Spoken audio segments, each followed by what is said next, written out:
to the K. To the K. Coming up tonight in the Ringside Report.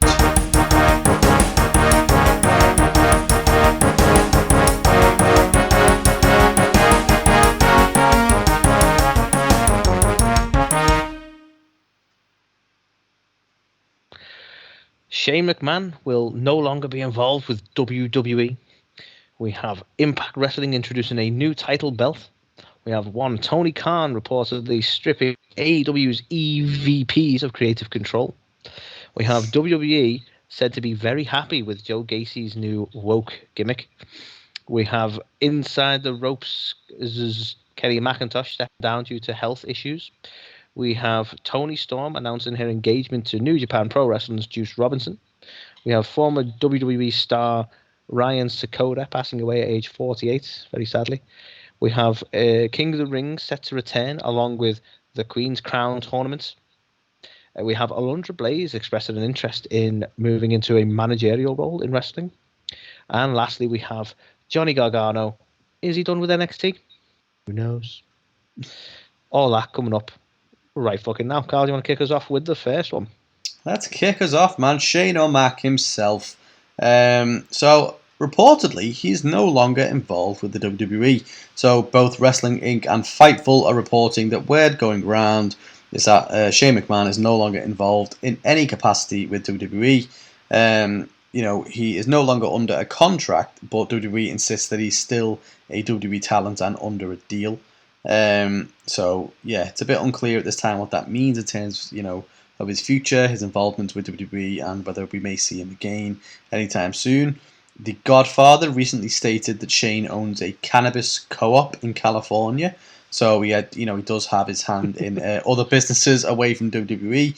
But it was also reported back in August as well that Shane was given. He was basically announced as the executive chairman of Ideanomics, which is a kind of company that he has been with since 2010, previously as the vice chairman. So perhaps, part of his kind of increased... set up to rival the company Thugonomics, headed by John Cena, I believe. Well, that's it. I think they're going to have some kind of match at WrestleMania or something.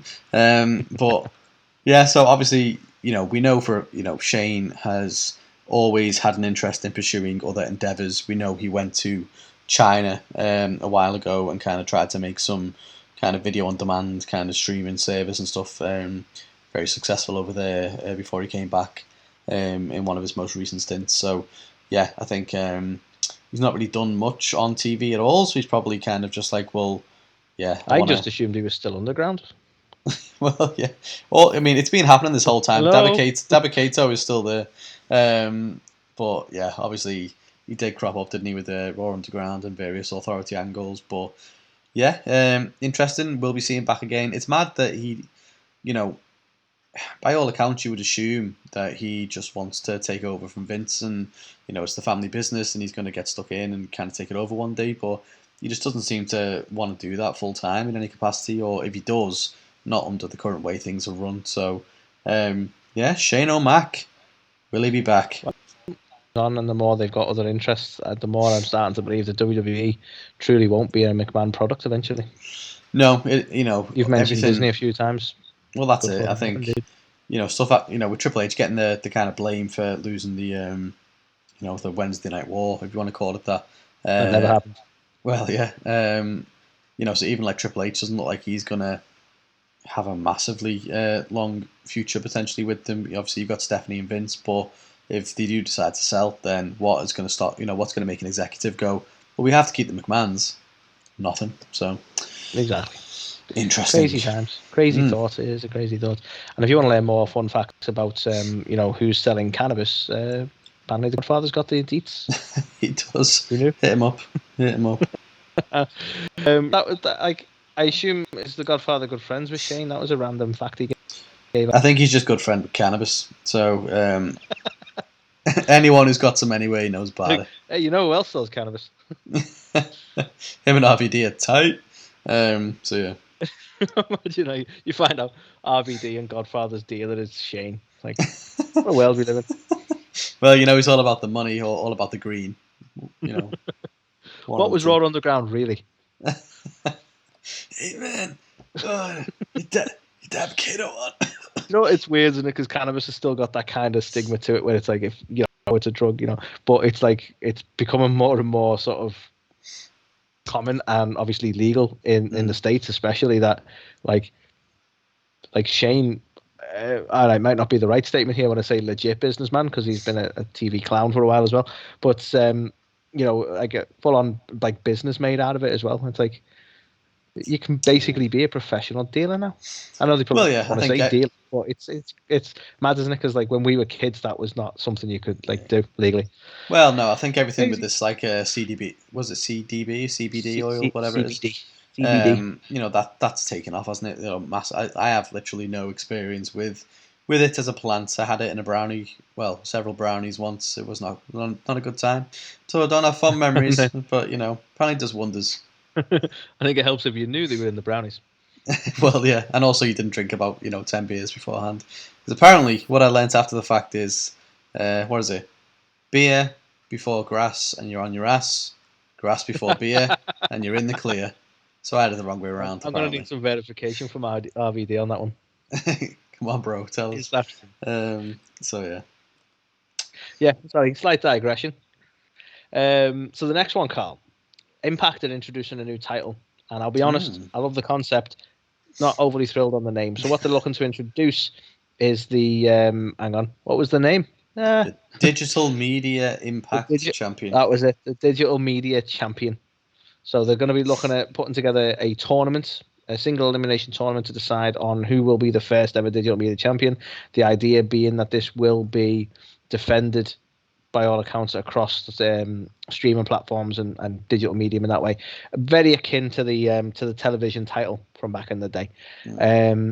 Why they didn't go, and I know they exist in other places, but that's never stopped people before. Why they didn't go for Internet Champion, I really don't fucking know. Yeah. But we've gone with Digital Media Champion. So let's not, other than the title name not being overly great, I think it's a fantastic idea. It's one that, for a long time, I said that someone should capitalize on Matt Cardona's already existing championship. And it should be defended on things like AEW's Dark and so on like that.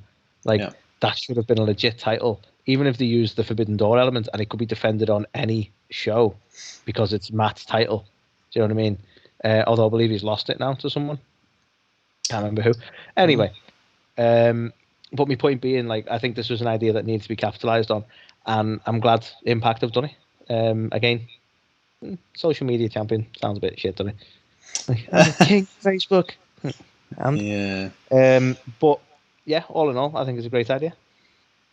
Yeah, idea makes sense. The name, not so much, but the execution's what's going to matter the most. So let's see how they go about it. You know, if it is going to be, going down the Forbidden Door era, and we get to see them on Dark and things like that, or whether it's just on a platform that no one sees, like on Twitch, random streams or something. Might be Twitch a fair bit, to be honest. Just for, like, the only other bit of info I can offer is that they've not listed any names for this tournament yet, so we haven't got a lot of detail on sort of who's going to be in the tournaments and how that's going to be thinking out, but expect a lot of information coming forward because it's going to happen. It's going to happen soon. Oh, yeah. So, Anthony, the next one to talk about is news making the rounds this week is that the EVPs of AEW have reportedly lost their creative control. Now, it was Uncle Dave who broke this one, basically saying that, Tony Khan had a bit of a shake-up and essentially taken away creative control from the EVPs of AEW, and basically creative and the running of the show is pretty much all in Tony Khan's prerogative now and going forward. I think, though, like, when he's saying that, it's like that is just a bit of an exaggerated comment, and it's like Tony has got final say. You know, I don't feel like he's taking creative control from anyone, really. No, I think Tony Khan has come out this week as well off the back of this, and also kind of tried to clarify it a bit and said this isn't new news. It's been this way since the end of 2019. It was his 2020 resolution to basically take more of a control in the show and the storylines, and make sure that he was doing things that he was confident in and felt was the right thing to do. So I think Tony is essentially the only person responsible for the kind of creative in terms of how it's going to go, the outcomes, the win-losses, the way that, who's going to be the champion, how we get there. But then obviously everybody in the company is allowed to pitch ideas and, steer their kind of storylines as long as Tony signs off on it. So that's the thing, because it's one of these things on paper, isn't it? Like, Jericho's still going to have a lot of influence there.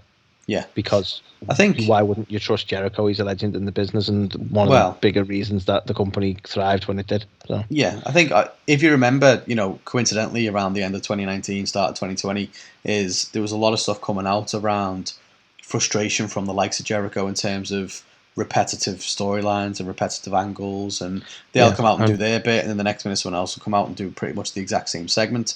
So, and that's because they all had autonomy, you think? Yeah, so I think maybe Tony is now kind of, this is the direction of the show, this is how it's all going to go. You guys can absolutely figure it out. And obviously, if you want to input into these angles, you're welcome to.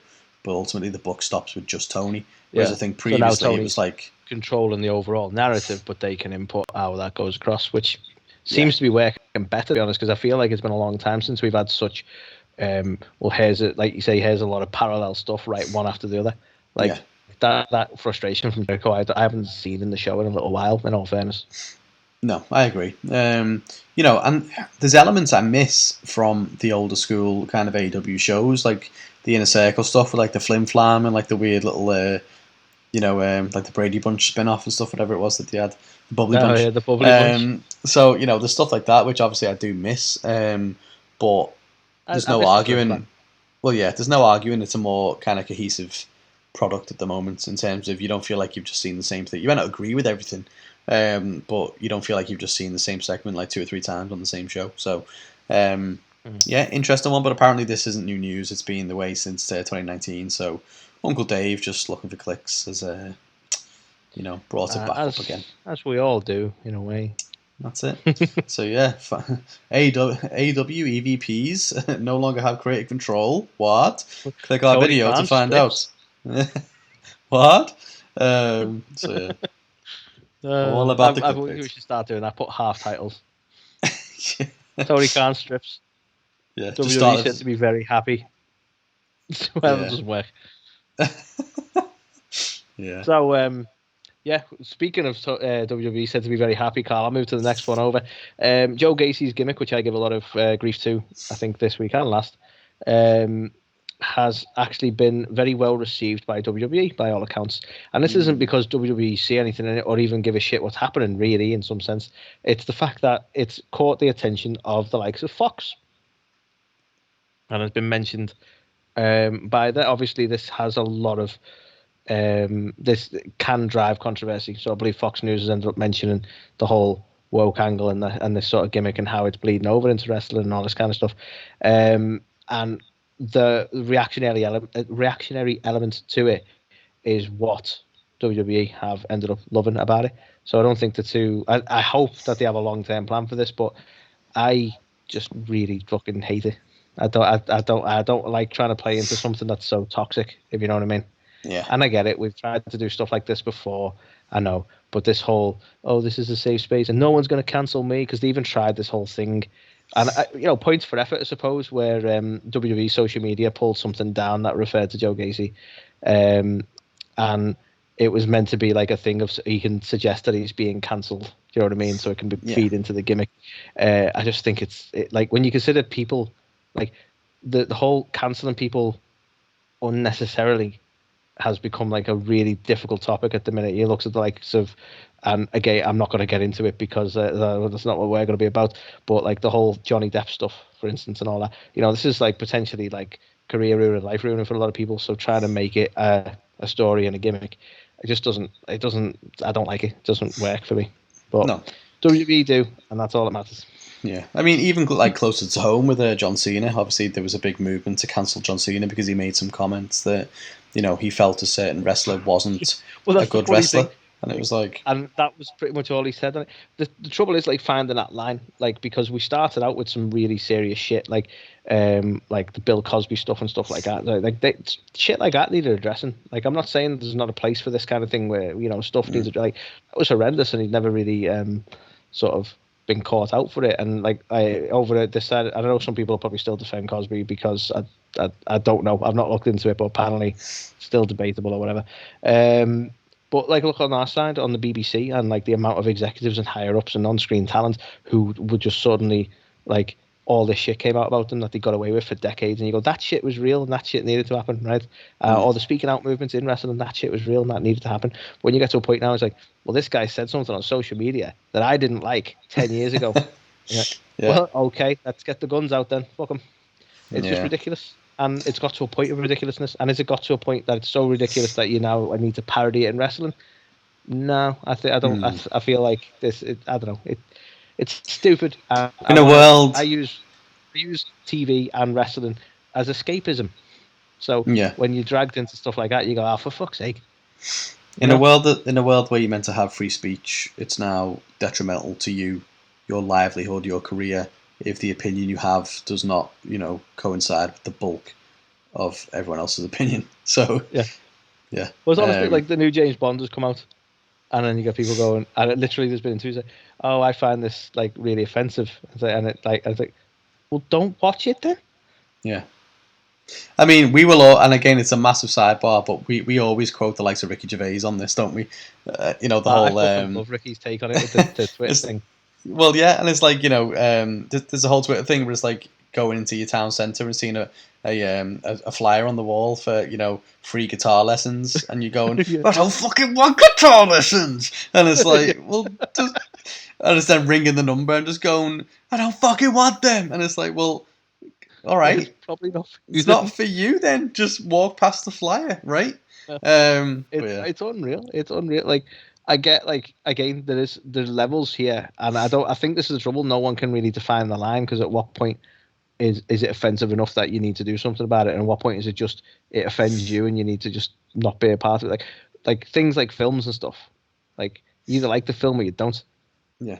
Like here's an example. Like, fuck it, let's go down the rabbit hole a little here, pal. Right, here's an example. Look what you did, Gacy. Look what you did. The Notebook. People love The Notebook. No one's trying to cancel The Notebook. Yeah. But in my opinion, if you sit and watch that film, it promotes really horribly toxic behaviour on her part. Just, you're with someone, but fuck over the guy you're with and give in to every single one of your whims, because fuck it, you're the big lead star in your own little romance. Doesn't matter who you hate along the way. It's a really fucking horrible thing to encourage in people. And it's I don't even consider the film a romance, because it's just like, this girl's a bitch, right? But I'm sat there going, this offends me, I must cancel it. No, I just don't watch the fucking film. Yeah. Simple as that. It's one of them, like, offense isn't something that's really given. Offense is something that's taken. You choose whether or not you're offended or not. And if you are offended, that's cool. That's your right to be offended. But just leave it as is then. Just don't. I think especially with a lot of things like art forms like that, like if you don't like don't try and cancel James Bond. You don't like a film, you don't like a film, right? Yeah. Or if somebody said something decades ago that they have since sort of apologized for and actually wasn't offensive at the time but is now by today's standards, maybe let that go as well. But if they're like horrible bastards and still are, okay, go for them. They're the ones that you're dealing with. And it's the fact that people try and cancel these things as well that have happened in the past. So, like, Tom and Jerry, I fucking love that cartoon. Did it have ridiculously massive, like, racial undertones and stuff in there? Of course it did. But if you then just pretend like that didn't happen, it wasn't a period in time, there's no learning. There's no, like, how do you see the growth? How do you see the change? So, but yeah, anyway. Look what you did, Joe Gacy. Well, it's like Disney. Like Disney's approach now. If something was offensive, or something is offensive now from one of their older products, they just put a note on, don't they, before the film starts? Like, this contains, I can't remember the exact word, but it contains stuff that may be considered offensive now. Do you know what I mean? Like, well, they do and they don't, because in their theme parks, massively as well. Yeah, like in their theme parks, they're completely redoing Splash Mountain because of the massive undertones that are coincide with that. So okay, that one's lost me. What's the problem with Splash Mountain? It's based on Song of the South, which is a quite a racist thing from the past. Honestly, I know Song of the South. I watched that as a kid, and I obviously as a kid you don't know. Like I didn't like it. It's obviously if I watched it now, you could see how insensitive it is in terms of the way they portray people's stereotypes. But like I watched it as a kid and loved it. I thought Uncle Remus was ace. Do you know what I mean? Such a because he was looking after the kids. He was such a friendly guy. I never noticed any of that as a kid. Yeah. So like now that you can't watch it at all and stuff like that, like, and don't be wrong, I probably wouldn't be able to watch it now because you would see it so much. It's like watching, again, going back to it, it's like watching Dumbo now. Like you see how bad the crows actually were in terms of like the stereotype. It's like it's not great. Yeah, I mean, it is mad. It is mad, and you know, the majority of it is right as well. Do you know what I mean? Like, you know, one of my favorite UK shows, Only Fools and Horses. I love watching that show, and like you watch it back, you know, today, and you see like Del Boy like referring to like, you know, should we go for a Chinkies and stuff, and it's like, yeah, you're like, oh fuck it, yeah. You know what I mean? It's like you can't do that, can you? You know, so it's kind of like it just shows that. Like, honestly, old school British comedy's fucked. Like in terms of like, I mean, comedy is fucked. Comedy is fucked. I mean, like if you look at old school British comedy, like On the Buses, Carry On, Rise and Damp, all those old classic comedies, like were massively like insensitive. So like like you say, you couldn't really watch them without going, oh fuck, that's a little bit. But yeah, I mean, like you say, it's product of its time, sadly. This is like a whole separate segment, but yeah, I think, you know, like comedy itself is fucked. That's why you don't get any comedies coming out anymore in the cinema, because it's too risque to be funny about something at the risk of offending someone. Because what you find funny or think is a joke, someone else will find as a. Because honestly, think about the last time you heard about an Englishman, Irishman, Scottishman walking into a bar, because they can't anymore. Yeah. Because you just assumed their nationality. Anyway, so again, we'll walk away from this before we get ourselves cancelled. But I know, yeah. I'm not a fan of the Joe Gacy gimmick, but WWE fucking love it. Yeah, apparently, which makes him one of them. So the next one to talk about then is a really sad one, unfortunately. So basically, Kenny Mcintosh, who you may know from Inside the Ropes, released a statement this week, basically. Announcing that he's having to cancel the upcoming Inside the Ropes tour with Paul White. So he kind of, you know, I won't read his whole statement, but he goes into detail of how he's been kind of suffering with panic attacks and kind of stuff like that. Like he thought he was having like a bit of a mini heart attack and stuff at one point, and I think it's kind of all come down to the amount of pressure that he's, you know, heaping upon himself to host these shows and kind of do them in front of live crowds and everything that's been going on with you know, COVID and having to kind of take financial losses for Inside the Ropes and trying to put on this, you know, an even bigger show this time and stuff like that. He basically just said that you know, he needs to remove himself from like high stress environments, including the upcoming tour, basically. So the upcoming tour with Paul White, you know, wrestling as a whole. Well, yeah, but the whole, you know, upcoming tour has been cancelled.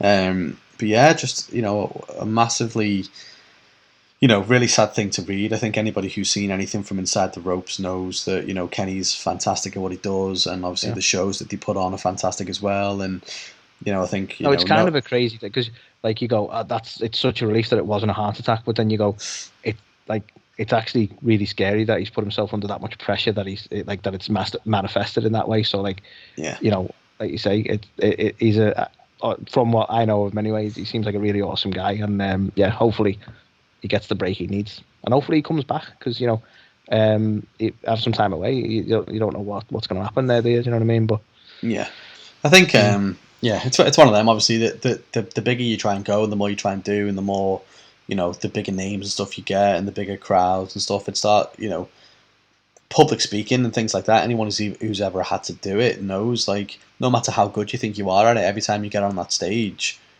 you've got your heart pumping, and, you know, no one goes out there just completely calm. It's just like, I'm going to talk to a bunch of people, let alone when you've got, like, you know, thousands of people who are planning to come on this kind of show for the Paul White one. So I think, you know, massively, you know, sad news to hear from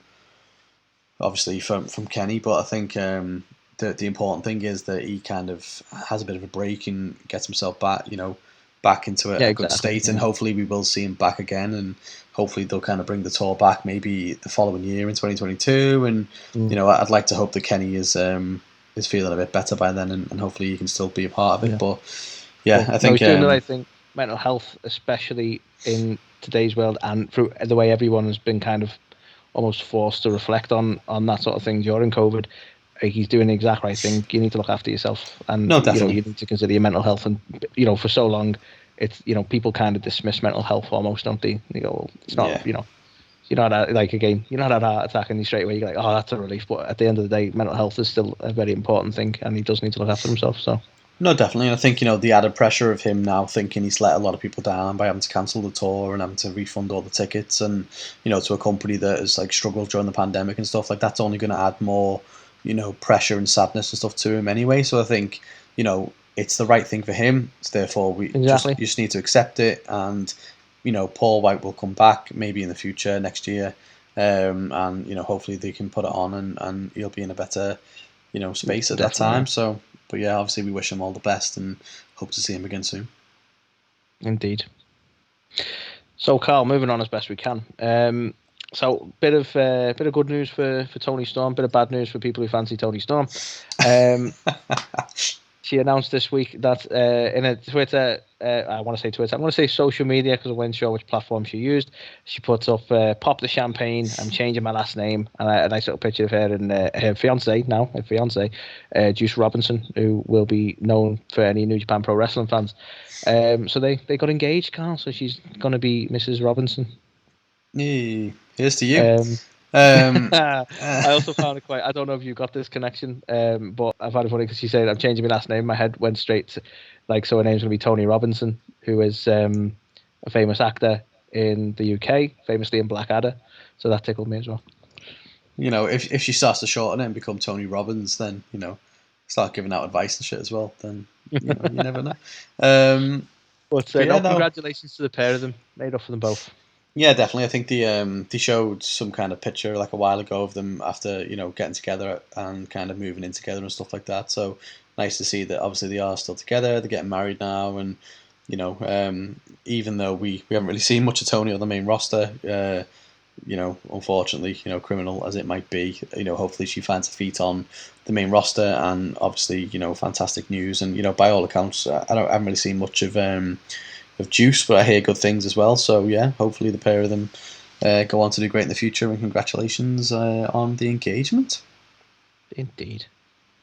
So since I've got all the fun ones this week, I've got a. I was just thinking. I was like, yeah, we haven't spaced this out right. But no, I've got to bring the tone down again, unfortunately. So you may remember the talent known as Ryan Sakota. He was on WWE TV way back in 2003, 2004. He was kind of part of the kind of Yakuza-inspired clan with Tajiri, obviously with Jimmy Wang Yang, who was known as Akio at the time, kind of like Tajiri's henchman. But unfortunately, he has passed away at the very kind of young age of 48 years old. So at the time of this, I still don't believe any kind of cause of death has been released, or we understand what exactly has happened there. But it's such a shame to see anybody kind of pass away at such a young, like 48 is. I know, like you're totally right. It's absolutely no age at all. Like no. It's incredibly sad news, and I mean, all I suppose we can say is like our thoughts with his families. It's a horrible thing to go through. No, definitely. I think I remember creating them back on the day in create wrestler mode on SmackDown games and stuff like that, and I remember them being really prominent. Obviously with Tajiri and stuff like that on SmackDown. So yeah, just really sad news. I think a lot of other wrestlers who were quite close to him have obviously reached out as well and shared their kind of condolences and stuff like that. But yeah, just horrible news all around, and obviously. Yeah, hope his family and his loved ones and near and dear are all doing okay, and we don't know the circumstances, but hopefully it was nothing too kind of untoward, and yeah, shame. Indeed. So again, moving on as best we can, Carl. And apologies because I seem to give you all the difficult topics this week. But the next one, Carl, let's talk about King of the Ring. King of the Ring's coming back. It feels like it's been gone for a little while now. How long's it been? We had King Corbin, feels like forever, but maybe I was exaggerating that a little bit. Let's be honest. Do King of the Ring now? I don't know. Let's be honest. King of the Ring the good King of the Ring has been gone for decades. Let's be honest. I They brought it back. really hope they do something with it this time. It's been the kiss of death for fucking years because what they do is they go, "You're a king gimmick now. That's what you fight for." Nobody wants to win the tournament. They're all terrified towards the end. You can see it in their eyes because they don't want to have to carry this king gimmick, right? But they're bringing it back, right? So positivity. I'm looking forward to it. I think credit to WWE. They always put on really good tournaments. I enjoy when they put a tournament because I can speak tournament bracket together. And this year they're actually including. I thought it was called Queen of the Ring, but this is the article I'm referring to is called the Queen's Crown. So I don't know if they've changed that because apparently you can't be Queen of a Ring, so you have to be just a crowned queen apparently. Yeah, let's cause some controversy there. Yeah. But I think because there was a lot of people were like, oh yeah, Queen of like WWE or the Queen of the Ring, it's obviously going to be Charlotte. So maybe they're trying to steer away from Charlotte's sort of gimmick element that she calls herself the Queen. I don't know. But nevertheless, Carl, as a side note to that, we're going to be getting that apparently towards the end of, or like after Crown Jewel, basically. But on top of that, Fox are so excited about it that they are airing a King of the Ring special. Now, this is something that may have already started airing, depending on the area in which you live and receive your wrestling, because originally set to be early October, which we are now. Now, the UK haven't got it yet, but over in the US, it may have already started airing. But I actually think WWE are really good, and hopefully Fox are equally good at doing these sort of specials where they take a look at certain things. Like, look at all the specials and all the backstage stuff that WWE are putting on the network. I mean, some of it's absolutely fantastic. But on top of that, we're getting Fox doing this sort of retrospective on the King of the Ring, which should be a really interesting one to watch. So that's one to look out for, guys. So, weirdly enough, I've got a graphic on my screen right now which shows the King of the Ring tournament and the Queen's Crown tournament, and it says, starts next Friday, live at 8/7 Central, season premiere on SmackDown on Fox. So, I don't know whether I've got an old graphic or whether it's kind of changed since that article, but part of me thinks they might be starting to do this coming week's SmackDown.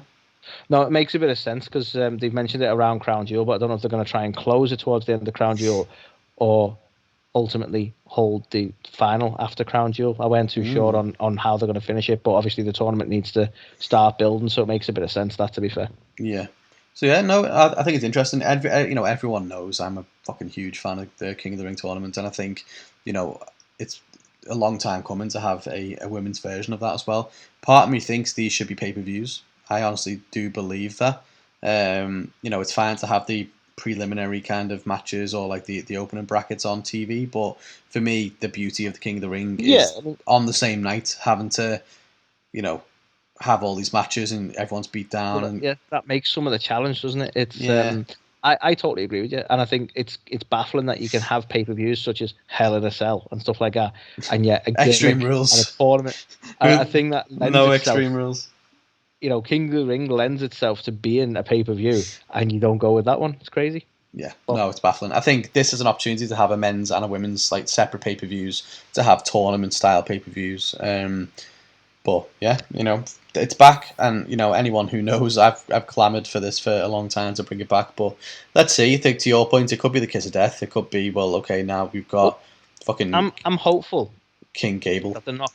I'm hopeful that they're not going to make somebody a king, because the whole king gimmick is apparently something you can fight for now. So Nakamura is the king because he beat the King of the Ring winner. Does Nakamura lose his crown by default? I don't like. They'll probably do something so lazy to just have him win the tournament, and then it's like, oh yeah, that's how he's king now. And they'll have Charlotte Flair. They'll have Charlotte Flair win the other one because she's the queen.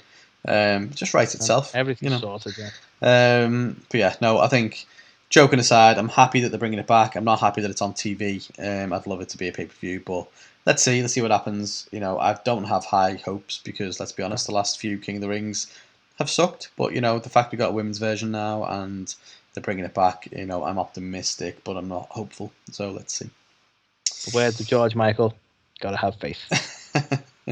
Yeah, where's George Michael? Michael, it'd be nice if I could touch your body. Yeah. Is that the same song? I think so. I think it's the same song. Yeah. So the next one to talk about, Alundra Blaze, known as Medusa, is basically discussing a potential return to wrestling in a managerial role. She was interviewed recently on, I think it was a virtual signing with A2's Wrestling Con, and she basically said that she thinks she should have won the WCW Women's Championship, but they also asked her, Well, that's like your opinion, man. they also asked her whether or not she's got an interest in being a manager. She said, "You know what? I really thought that was going to happen, but you never assume. But would I love it? Absolutely, absolutely. Or even commentating, but I would really watch my F-bombs and the Fs and the shits." She's someone who's like really never come back to WWE. Like No. a relationship, I imagine, is it still so soured with them that she just never come back? Because I could associate her in that sort of role there. I mean, they inducted her in the Hall of Fame, didn't they? So she's been back for that capacity. But in terms of but usually, talent, like around that, like you usually see them, don't you? Do you know what I mean? Like they've mended fences for the Hall of Fame, and it kind of usually spills into something. And she just, I don't know, she's never really had a later run in WWE, and just you wonder whether she's like, nah, got out of that once, I'm not going back in. Yeah, it's a weird one. I think obviously she accepted the Hall of Fame. I think it was a very pivotal moment at that time to drop the women's title in the trash. So yeah, maybe there's still some bitterness there, but there's another what if. What if? What if she never burnt the title in a trash can? She didn't burn it. Stop saying she burnt it. She set fire to it. I remember it in detail. What if we never discovered fire? So you can just go really, really deep with this. But yeah, would you like to see Alundra Blaze, Medusa herself, back as a some kind of managerial role? I think it'd be cool to see her back in any capacity, really. And I feel like it probably, and I'm not just saying this because everyone likes to say it, but I feel like it could be an AEW because she's obviously got that connection with Mission Pro and Thunder Rosa with all the stuff she's done with them. She kind of lends itself to it. She was the one who kind of was there to give the title to the first to Rio, basically for the inaugural championship. Yeah. So she has them connections. Kind of makes sense. Like it just feels like the better fit because she's got more connections, more friends there. Absolutely. Mm-hmm. So there you have it. Alundra Blaze is going to AEW. Clickbait. So speaking of clickbait, Carl, our next one. Johnny Gargano. Is he done with NXT? So this is actually stemmed from something that it could be something nothing, but at the same time, it feels an odd thing to specifically go out of your way to do, right? And that is that Gargano's Twitter bio used to say, pro wrestler, Clevelander, be yourself and outwork at WWE NXT on at USA Network. And he has removed the NXT and USA Network part of that of his bio. So he's consciously gone in and removed those two tags from his bio, but left everything else in. So this has caused people to go, what's going on there?